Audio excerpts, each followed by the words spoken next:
তৃণমূল কংগ্রেসের তরফ থেকে 21শে জুলাই শহীদ সমাবেশ ভিক্টোরিয়া হাউসের সামনে, এবং সেই দিন যারা ডিএ আন্দোলনকারী, যারা শহীদ মিনারে অবস্থান করছিলেন, বিক্ষোভ দেখিয়েছেন, বিভিন্ন আন্দোলন করেছেন, তাদের যে বঞ্চিত ডিএ আন্দোলনকারীরা, সরকারি কর্মচারীরা, তারা ঠিক একই রকম ভাবে এই শহীদ মিনারেই তারা 21শে জুলাই কর্মসূচির ডাক দিলেন।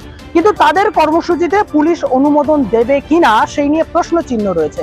কিন্তু তারা পুলিশের পারমিশন বা অনুমতি উপেক্ষা করে তারা সেখানে কর্মসূচি করবেন। তারা কি কর্মসূচি করবেন? এই পশ্চিম বাংলার বুকে যে শিক্ষিত যুবকদের মেধাকে শহীদ দেবেন তারা। যদি সত্যি শহীদ সমাবেশ করতে হয়, অর্থাৎ তৃণমূল কংগ্রেসের যে শহীদ সমাবেশ, তাকে তারা কাউন্টার করে যে কর্মসূচি করছেন তা হচ্ছে রাজ্যের শিক্ষিত বেকারদের, শিক্ষিত মেধাদের শহীদ তর্পণ করবেন তারা। তাদের একাধিক কর্মসূচি থাকবে এই শহীদ মিনার চত্বরে। ডিএ আন্দোলনকারীরা, গোটা রাজ্য জুড়ে যারা রয়েছেন সরকারি কর্মচারীরা, তারা সকাল 10টা থেকে বিকেল 4টে পর্যন্ত নানা ধরনের কর্মসূচি করবে এই শহীদ মিনার চত্বরে। তারা ঠিক কি কি করবেন এখনো পর্যন্ত স্পষ্ট করে বলেননি, তবে তারা নানাবিধ কর্মসূচি করবেন। সেই সঙ্গে 28শে জুলাই তাদের যে আগে থেকে যে দাবিগুলো ছিল, সেই দাবির সঙ্গে গোটা পশ্চিমবঙ্গে যেভাবে নারী সুরক্ষায় একটি প্রশ্ন চিহ্ন দেখা দিয়েছে, কসবা ল কলেজের ঘটনা থেকে শুরু করে একাধিক ঘটনা যদি দেখি, আর জি করের ঘটনা, নারী সুরক্ষা নিয়ে হাঁসখালি থেকে সন্দেশখালি, এই একাধিক বিষয় নিয়ে তারা নারী সুরক্ষার ইস্যু নিয়েও আগামী 28শে জুলাই হাওড়া স্টেশন চত্বর থেকে নবান্নের অভিমুখে হাঁটবে। সেই সঙ্গে 9ই আগস্ট তারা আরো একটি কর্মসূচির ডাক দিয়েছেন। বিকেল 4টের সময় হাজিরা মোড় থেকে তারা কালীঘাটে মুখ্যমন্ত্রীর বাড়ির উদ্দেশ্যে কালীঘাট চলো অভিযানের ডাক দিয়েছেন। সব মিলিয়ে এই আগামী 21 তারিখ, 21শে জুলাই, আগামী 28শে জুলাই এবং আগামী 9ই আগস্ট একাধিক কর্মসূচির ডাক এই ডিএ আন্দোলনকারীদের। আমরা এখানে পুলিশের পারমিশন নিয়ে বসে নেই, হাইকোর্টের পারমিশন নিয়ে বসে আছি, এবং সেখানে সেই অনুমতির জন্য আমাদেরকে ইনফর্ম করা হয়েছে। আর নতুন করে কোনো কিছু ইনফরমেশনের কোনো প্রয়োজন নেই। সুতরাং পুলিশ যদি বাধা দিতে আসে, তাহলে ওই রবীন্দ্রনাথের কথা ধার করে বলি, ঠাকুরের বিশ্বকবির কথা ধার করে বলি যে বাধা দিলে বাঁধবে লড়াই। যে কর্মসূচির কথা বলেছেন, 9ই আগস্ট যে কর্মসূচির কথা হয়েছে, অভয়া মঞ্চের শরিক যেহেতু আমরা জনচেতনা মঞ্চ, এই 9ই আগস্টের কর্মসূচি বিকেলবেলায় কালীঘাট চলে, বিকেল 4টের সময় হাজরা মোড়ে জমা অভয়া মঞ্চের উদ্যোগে। সেখানে আমাদের যৌথ মঞ্চ, জনচেতনা মঞ্চ সেখানে সামিল হবেন। আমরা ওই দিন আসল বিচার চাইতে কালীঘাটের উদ্দেশ্যেই যাব।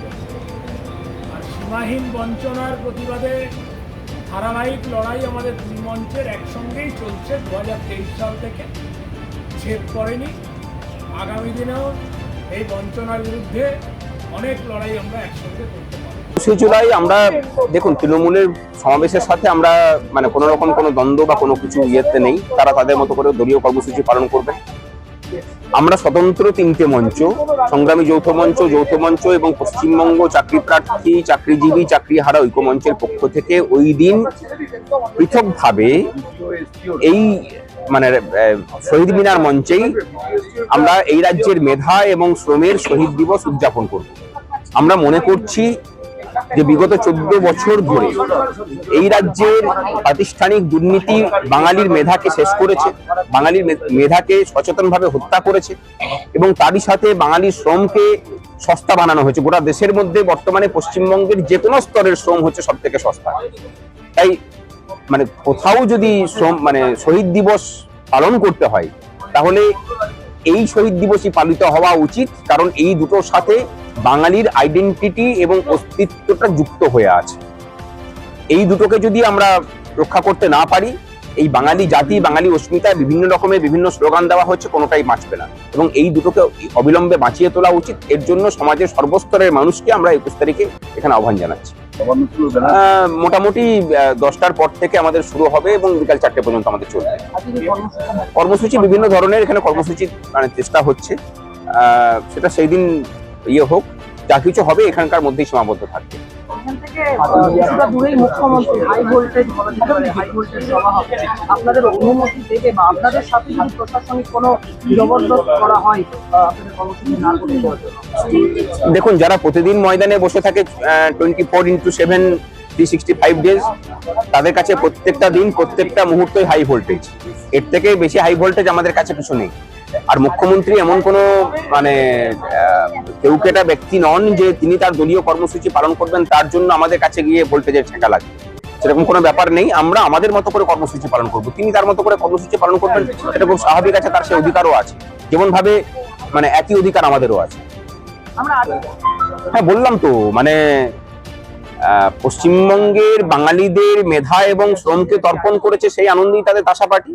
এই শহীদ দিবসের সাথে ওই যে মানে হত্যার জন্য যেসব ছবিগুলোকে দেখানো হতো তার কোনো সম্পর্ক আছে বলে মনে হয় না। না হলে মৃত ব্যক্তির স্মরণ সভাতে কোনোদিন তাসা ব্যান্ড পার্টি বাজিয়ে কোনোদিন নৃত্য করে না। মানে এই ধরনের পৈশাচিক উল্লাস এই রাজ্যে এই কারণে করতে পারছে, তার কারণ এরা একটা সুনির্দিষ্ট পরিকল্পনা নিয়েই 2011 সালে বসেছিল যে এই রাজ্যের মেধা এবং শ্রম, যে দুটোর জন্য বাঙালি জাতি গোটা পৃথিবীতে নিজস্ব আইডেন্টিটি তৈরি করতে পেরেছিল, সেটাকে ধ্বংস করা। এখন মোটামুটি সেটা করতে পেরেছে। এখন দেখতেই পাচ্ছেন গোটা দেশ জুড়ে কেন গোটা পৃথিবী জুড়ে কি হচ্ছে।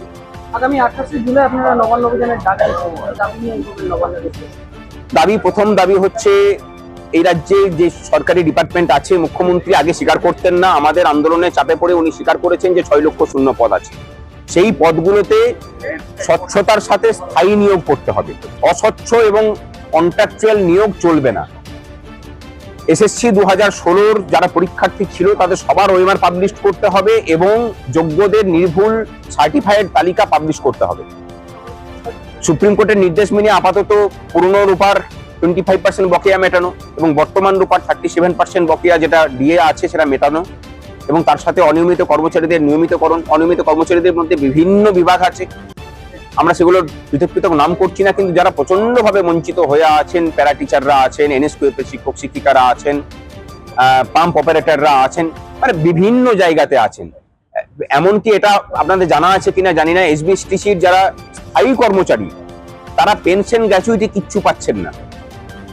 এই সমস্ত কিছু নিয়েই আমাদের সেদিনের লড়াই। এবং তার সাথে আরেকটা জিনিস যেটা আমরা মানে মুখ ফিরিয়ে থাকতে পারি না, সেটা হলো সরকারি ক্ষেত্র কেন গোটা রাজ্য জুড়ে, গোটা রাজ্যটা মোটামুটি নারীদের সুরক্ষার বধ্যভূমিতে পরিণত হয়েছে। আমরা চাইছি যে এই রাজ্যের মহিলা মুখ্যমন্ত্রী নারীদের সুরক্ষা সুনিশ্চিত করুক এবং নারীদের নিরাপত্তার সাথে যারা মানে কোনো রকমের কোনো কাজ করার প্রচেষ্টা করবে তাদের কঠোর শাস্তি হোক, সেটা দলমত না দেখে। যেটার উল্টোটা এই রাজ্যে হচ্ছে, যে কারণের জন্য নারী সুরক্ষা বারবার করে প্রশ্ন চিহ্নের মুখে পড়ছে।